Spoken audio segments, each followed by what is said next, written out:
എൻ്റെ പൊന്നു മക്കളെ, ഞാൻ തുടരും മൂവി പോയി കണ്ട് എനിക്ക് ഫസ്റ്റ് ഒരു ബിഗ് സല്യൂട്ട് കൊടുക്കാനുള്ള തരുൺ മൂർത്തിക്ക്. കാരണം എന്ന് പറയാൻ നമ്മൾക്ക് എവിടെയോ മിസ്സായി പോയ ലാലേട്ടനെ തിരിച്ച് അതേപോലെ പ്ലേസ് ചെയ്തില്ല, അതിൽ ഒരു ഒറ്റക്കൊമ്പനായിട്ട് പ്ലേസ് ചെയ്തതിൽ എനിക്ക് വളരെ സന്തോഷമുണ്ട് കേട്ടോ, അങ്ങനെ കാണാൻ പറ്റിയതിൽ.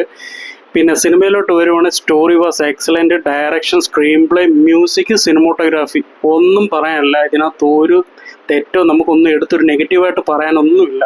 ആ രീതി മേക്ക് ചെയ്ത് വെച്ചിട്ടുണ്ട്. വില്ലനായിട്ട് വരുന്നവർ, പിന്നെ അതിനകത്തുള്ള കോ ആക്ടേഴ്സ് എല്ലാവരും അടിപൊളിയായിട്ട് ചെയ്തിട്ടുണ്ട്.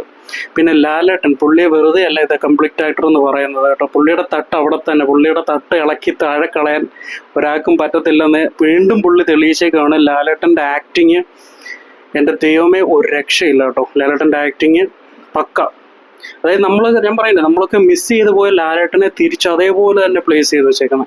അതിൽ മോഹൻലാൽ എന്നുള്ള പേരെഴുതി കാണിക്കുന്നത് ഒരു ഒറ്റക്കൊമ്പൻ്റെ സൈഡിലായിട്ട് അവിടം തൊട്ട് കൈയടിക്കാനുള്ള വകുപ്പ് നമുക്ക് ഉണ്ടാക്കി തരുന്നുണ്ട് ആ പടം.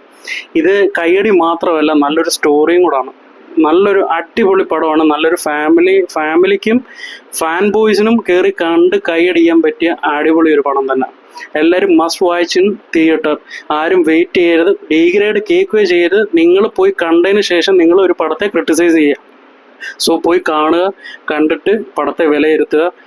എൻ്റെ അഭിപ്രായം പടം നൈസ് പടമാണ്, പോയി കണ്ടു നോക്കുക.